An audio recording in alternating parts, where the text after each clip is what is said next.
Ranti berdiri di depan rumah kayu warisan ibunya. Semuanya tampak seperti dulu, tapi suasananya berbeda, seolah waktu ikut berubah. Di bawah ambang pintu yang basah oleh gerimis akhir November, ia terdiam sejenak, membiarkan matanya menyapu seluruh halaman kecil yang dulu sering ia sapu bersama ibunya setiap pagi. Melati liar merambat di pagar kayu, sebagian sudah mulai layu, tapi wanginya masih melekat. Kalau kamu kembali, rumah itu akan bicara sendiri, begitu pesan terakhir ibunya. Kini, setiap detik sunyi seperti sedang menyampaikan sesuatu yang belum selesai. Kunci tua dari gantungan kain batik dibawanya keluar dari tas. Ia mendorong pelan daun pintu joglo, sedikit berderit saat terbuka. Bau kayu tua yang lembab langsung menyambut, menyatu dengan aroma tanah basah yang meresap dari luar. Lantai tegel putih bergaris hitam sudah memudar, tapi masih mengkilap di beberapa tempat. Di dinding ruang tengah, foto keluarga tergantung miring, ibu, ayah, dan Ranti kecil berdiri di depan rumah yang kini ia injak sendirian. Di sudut ruangan, radio tua tergantung, kabelnya tergulung seperti tak lagi digunakan. Di bawahnya, kursi rotan retak yang dulu jadi tempat duduk favorit ibunya masih berdiri. Ranti menyentuh sandaran kursi itu dengan lembut, lalu berjalan ke dapur. Langkahnya terhenti saat terdengar ketukan dari depan. Ia membuka pintu dan melihat dua sosok, Bu Tatik dan Pak Bowo. Keduanya berdiri rapi, senyuman lebar menghias wajah mereka seperti hiasan plastik di meja tamu, indah tapi tanpa rasa. Ranti, alhamdulillah, kamu sudah balik, sapa Bu Tatik, matanya menyapu cepat ke dalam rumah. Iya, Bu, baru sampai tadi, jawab Ranti tenang. Kami cuma mau menyerahkan ini, ujar Pak Bowo, mengangkat amplop coklat dari tas plastik bening. Iuran sewa kamar belakang, bulan ini. Ranti mengerutkan kening. Sewa, maksudnya, kamar di rumah ini? Loh, iya dong. Jawab Bu Tatik cepat, nadanya seperti menjelaskan hal paling logis di dunia. Sejak ibumu sakit, kamar itu kami sewakan buat bantu kas RT. Sekarang kamu kembali, tinggal teruskan, ya. Ranti menatap mereka bergantian, lidahnya nyaris keluh, bukan karena marah, tapi karena bingung. Maaf, saya belum tahu soal ini. Boleh saya pelajari dulu? Silakan, yang penting jangan lupa minggu depan ada rapat warga, sahut Pak Bowo. Kami tunggu kabarnya. Mereka pergi tanpa banyak basa-basi. Ranti menutup pintu perlahan, lalu mengunci kembali dengan perasaan yang tak bisa ia beri nama. Ia menuju dapur, menyalakan kompor minyak, dan mengisi teko aluminium dengan air. Di rak atas, cangkir coklat muda dengan pola bunga melati masih utuh.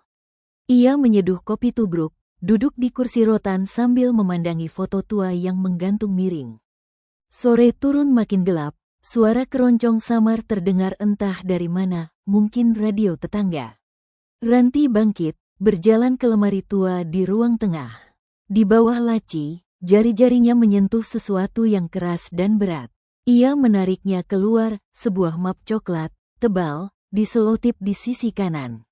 Tertulis di bagian depan dengan tulisan tangan halus, untuk Ranti, hanya dibuka bila kamu benar-benar pulang. Ia membuka map itu dengan pelan. Di dalamnya, ada salinan surat hak milik rumah, lengkap dengan cap kelurahan, surat keterangan waris, dan lembaran tulisan ibunya. Kertasnya sedikit menguning, tapi tinta hitamnya masih jelas. Rumah ini sepenuhnya untuk Ranti. Jangan biarkan siapapun menyewakan atas nama saya. Ranti membersihkan figura foto tua dan menemukan lipatan kertas kecil terselip di baliknya, tulis tangan ibunya. Debu halus menempel di permukaan kaca, membuat wajah-wajah dalam foto keluarga itu terlihat samar. Ia menyeka pelan dengan kain flanel, lalu membuka bingkai kayu dari belakang. Di antara karton pelapis dan foto, jari-jarinya merasakan sesuatu yang asing, selembar kertas kecil, dilipat 4, beraroma kertas tua dan minyak kayu putih. Ranti membuka lipatan itu. Tulisan ibunya masih rapi, dengan tinta biru, kalau kamu temukan kertas ini, berarti waktumu untuk mengerti sudah datang. Tangannya mengepal tak sadar. Ia duduk kembali di kursi rotan retak, menatap keluar jendela yang berkabut karena embun pagi. Radio tua tetap diam di sudut, jam dinding masih tak berdetak. Ia merasa seperti masuk ke ruang waktu yang terjebak, di mana segala sesuatu menunggu untuk diungkap. Pukul 8 lewat sedikit, ia membawa map coklat dan lipatan surat ke rumah Pak Kumis, RT tertua di kampung, yang dulu sangat dihormati almarhumah ibunya. Rumah Pak Kumis berdinding papan kayu tua, berbau minyak tanah dan daun kering. Terdengar suara sandal diseret dari dalam. "Assalamualaikum," sapa Ranti. "Waalaikumsalam." "Loh, Ranti tuh." Suara serak Pak Kumis menyambut, diikuti wajah berkeriput yang muncul di balik pintu. Ranti duduk bersila di lantai beralaskan tikar pandan. Ia mengeluarkan dokumen dari map, menyerahkannya dengan dua tangan. "Saya nemu ini, Pak. Sepertinya penting." Pak Kumis membaca perlahan, kacamata bacanya bergeser turun di hidung.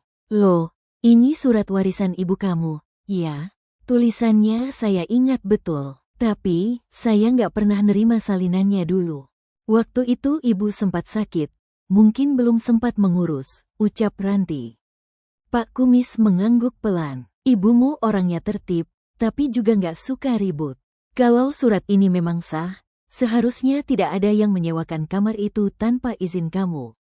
Tak lama kemudian, terdengar suara sepeda berderit berhenti di depan. Seorang wanita bertubuh mungil turun, membawa keranjang rotan berisi botol jamu. "Sumarni," sapa Pak Kumis. "Pas banget, kamu masih simpan tulisan tangan Ibu Ranti nggak?" Bu Sumarni tersenyum, duduk di pinggir beranda. Dari dalam kain kerudung, ia mengeluarkan amplop kecil. "Saya disuruh simpan ini," katanya, "kalau Ranti kembali dan tampak bingung, kasihkan." Ia menyerahkannya dengan lembut. Di dalamnya hanya ada satu kalimat, ditulis dengan tinta merah, "Kalau anakku ragu, bacakan ini, rumah itu milikmu."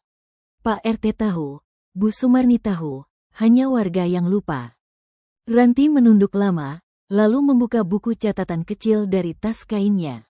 Ia mulai menulis, tanggal surat, nama warga yang menyewa kamar, jumlah bulan, dan keterangan yang ia dengar.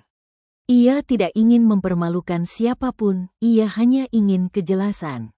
Pak Kumis mengelus janggutnya. "Rapat RT kecil minggu depan, ya? Saya akan undang semua pihak. Jangan khawatir." Ranti mengangguk. Ia pamit, membeli satu botol kunyit asam dari Bu Sumarni, lalu pulang dengan langkah pelan. Di jalan, angin mulai bertiup, membawa suara anak-anak mengaji dari musola kecil di ujung gang.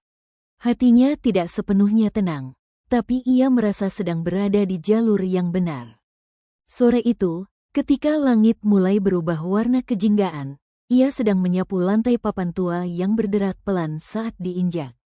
Detik jam dinding tetap tak bergerak, tapi udara terasa lebih hidup. Ia mendengar ketukan di pintu belakang, 3 kali, pelan, ragu. Ranti berjalan ke arah dapur. Di balik pintu kayu, berdiri seorang perempuan muda membawa keranjang plastik. "Permisi, saya yang ngontrak kamar belakang. Saya mau bayar sewa bulan ini." Seseorang mengetuk pintu belakang, penyewa kamar yang bahkan tak tahu bahwa Ranti adalah pemilik rumah. Tanpa undangan resmi, teras rumah Pak RT dipenuhi warga kampung, sebagian membawa kursi plastik dari rumah masing-masing. Langit siang itu mendung berat, seperti menahan hujan yang enggan turun. Daun-daun pisang di belakang rumah Pak Kumis sesekali bergoyang pelan terkena angin. Di halaman depan, tikar pandan digelar. Termos teh diletakkan di atas baki aluminium, dan kipas rotan tua disiapkan untuk mereka yang tak tahan panas. Suara ayam jantan terdengar dari kejauhan, seolah menyahut bisik-bisik warga yang mulai berdatangan. Ranti duduk di sudut tikar, membawa map coklat yang telah dilapisi plastik bening. Ia menunduk, menatap kaki kursi plastik di depannya sambil mengingat suara ibunya, kebenaran tidak perlu berteriak, cukup disampaikan. Ia tahu, Hari ini bukan tentang menang atau kalah, tapi tentang mengembalikan sesuatu ke tempat seharusnya. Pak Kumis berdiri dari kursi kayu berderit, memegang pengeras suara kecil dengan pita isolasi di sisi pegangan. Terima kasih semuanya sudah hadir, meski rapat ini sifatnya tidak resmi. Tapi penting, warga mengangguk, beberapa membetulkan posisi duduk. Di sebelah kiri, Bu Tatik mengenakan kebaya kuning dengan bros besar di dada, tersenyum tipis seolah menjadi tuan rumah. Pak Bowo duduk di sebelahnya, lengan disilangkan, wajah tenang tapi matanya terus melirik ke arah Ranti. Langsung saja, lanjut Pak Kumis. Ada keberatan dari pihak keluarga almarhumah Bu Darmi, maksud saya, Mbak Ranti, soal status rumah dan penggunaan ruang belakang. Pak RT, sela Bu Tatik cepat, suaranya terdengar seperti mengatur acara arisan. Sebelum membahas surat menyurat, mari kita bicarakan dulu soal keperluan warga. Banyak yang merasa keberatan kalau rumah kosong tidak dimanfaatkan. Ini soal keadilan sosial, bukan personal. Beberapa warga mengangguk pelan, tapi sebagian lain hanya diam. Ranti menarik napas, lalu berdiri. Ia membuka map dengan tenang, mengeluarkan 3 lembar kertas dan menunjukkan kepada Pak Kumis. Ini salinan surat hak milik atas nama ibu saya, dengan Kep Lurah. Ini surat waris dari kelurahan, dan ini catatan tulisan tangan ibu yang menyatakan bahwa rumah ini milik saya, tidak untuk disewakan tanpa izin. Pak Kumis meneliti dokumen, kacamata dibetulkan dengan telunjuk. Ia mengangguk pelan, lalu memanggil salah satu warga yang dikenal sebagai pensiunan pegawai kelurahan untuk turut memeriksa. Warga itu mengangguk setelah membaca. Pak Bowo mulai bergeser gelisah di kursinya, mengelap pelipis yang tampak mulai berkeringat meski cuaca tidak panas. Bu Tatik tetap tersenyum, tapi kali ini lebih kaku. Dari belakang, terdengar suara pelan, nyaris seperti gumaman. Loh, kalau ada surat begini, kok bisa sampai disewakan ya? Satu suara menyulut bisik-bisik lain. Suara plastik keresek bergesek. Beberapa warga menunduk, ada yang berpaling seolah menghindar dari sesuatu yang tak nyaman. Pak Kumis berdiri lagi, suaranya pelan tapi tegas. Berdasarkan dokumen yang dibawa Mbak Ranti dan yang saya kenal sendiri tanda tangannya, saya nyatakan, rumah ini adalah hak milik Ranti. Tidak ada warga yang boleh menyewakan tanpa persetujuannya. Hening menyelimuti halaman. Bahkan suara ayam pun tak terdengar. Mata-mata saling mencari satu sama lain, tapi tak ada yang bicara. Pak Bowo menunduk, memainkan jari-jari tangannya. Bu Tatik menghela napas, mengusap pelipis, lalu berkata pelan tanpa menatap siapapun. Baiklah, saya kira kita semua harus belajar menunduk hari ini. Asap kopi tubruk menyebar di beranda, sementara suara keroncong dari radio tua kembali mengisi ruang kosong rumah joglo. Sore itu, langit menggantung rendah dengan awan tebal kelabu, seolah kampung sedang menahan napas setelah hari-hari penuh bisik-bisik.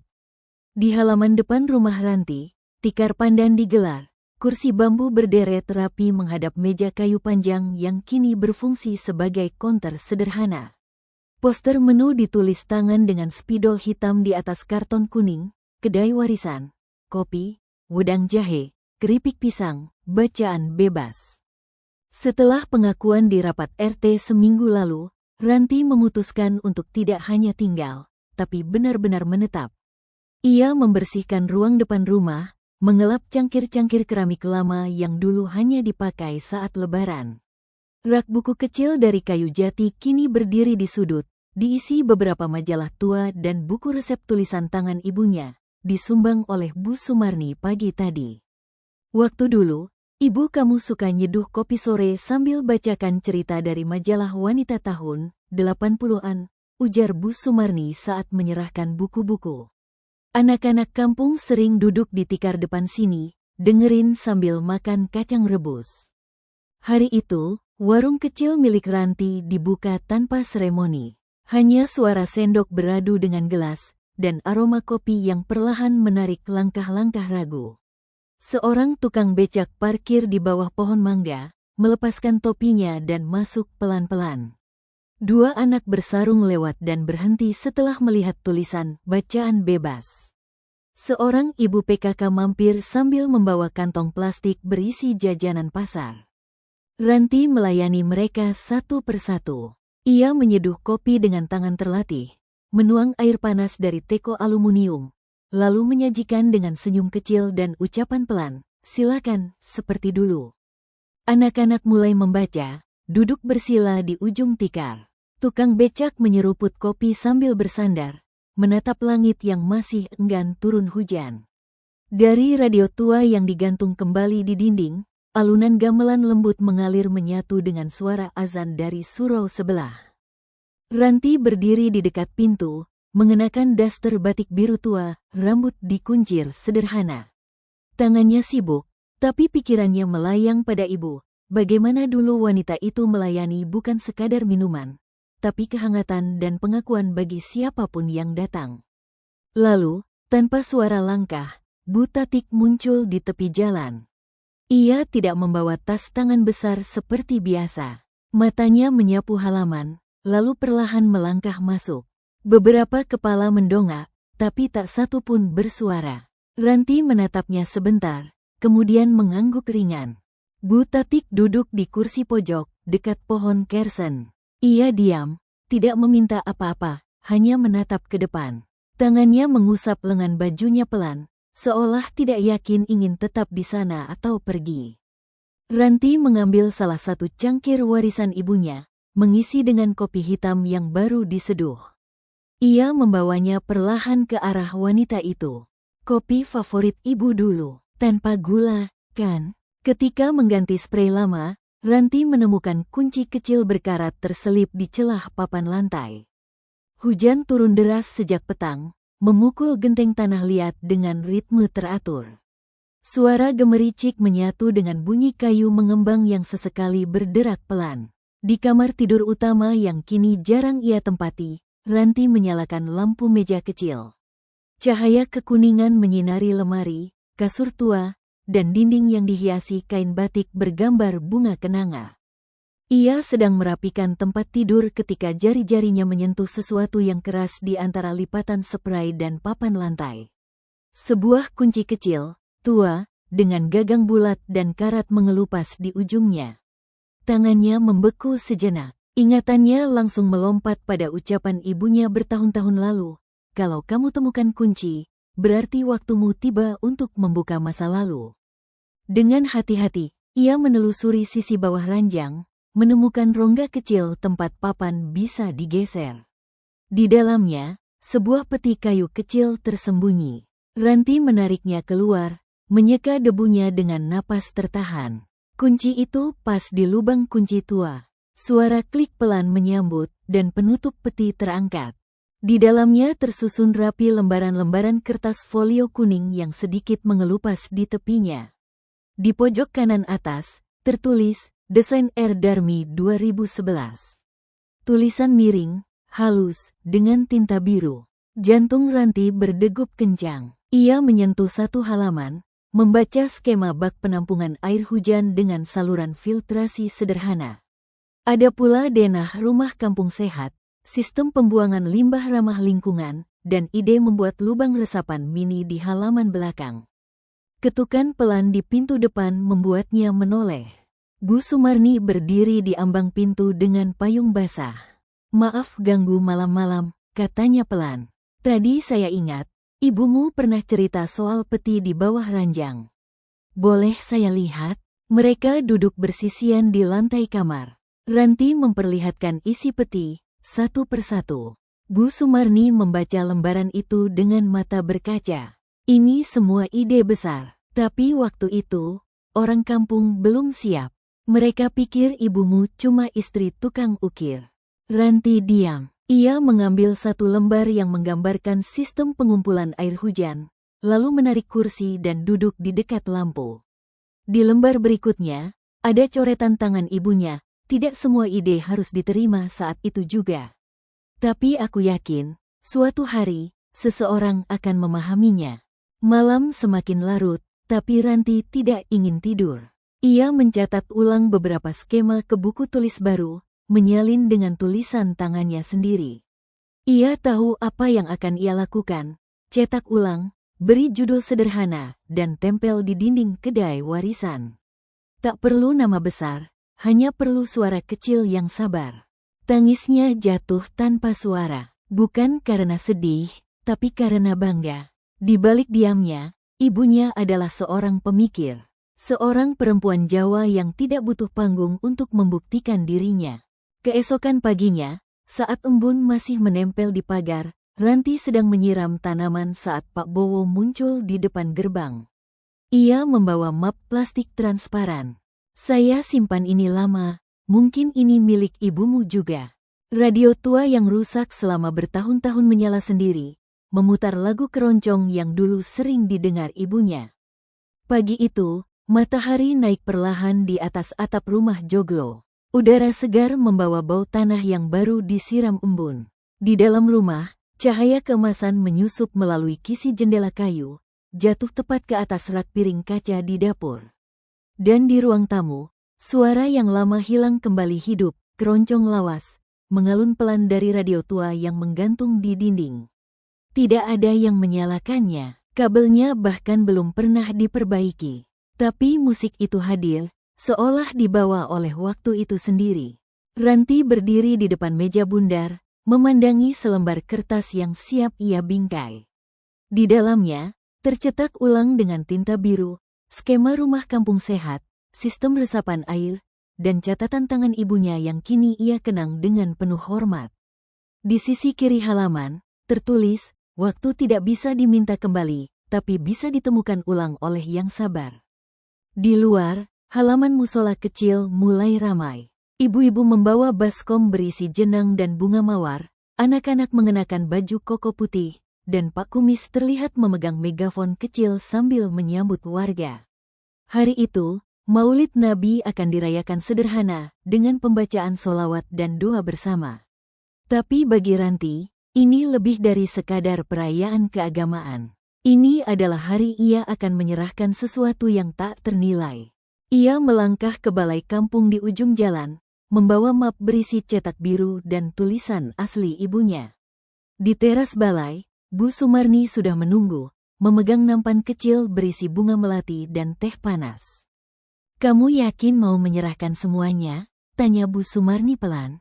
"Yakin, Bu," jawab Ranti. "Kalau disimpan terus, tidak akan jadi warisan. Tapi kalau dibagikan, mungkin bisa hidup kembali." Warga mulai berdatangan, duduk di kursi plastik, sebagian bersila di atas tikar. Suara solawat mulai diputar dari speaker musola, menggema ke seluruh kampung. Ranti berdiri di depan, menyapa satu persatu dengan senyuman kecil. Tiba-tiba, dari arah jalan masuk, Bu Tatik muncul. Ia membawa sebuah kotak karton yang dibungkus kain batik tua. Tanpa berkata apa-apa, ia menyerahkan kotak itu kepada Ranti. "Ini dulu ibumu titip ke saya," katanya, "kembalikan ke anakku kalau waktunya sudah tenang," ucapnya lirih. Di dalam kotak, Ranti menemukan satu set alat makan porselen putih dengan lis emas, piring yang biasa dipakai ibunya saat menjamu tamu penting. Tangannya gemetar saat mengusap permukaannya. Ia mengangguk, tak berkata apa-apa, hanya menyentuh tangan Bu Tatik sebagai tanda terima kasih. Ia berdiri di depan warga, membuka lembar catatan terakhir ibunya, dan mulai membaca, "Rumah bukan hanya dinding dan atap, tapi tempat di mana nilai hidup dijaga."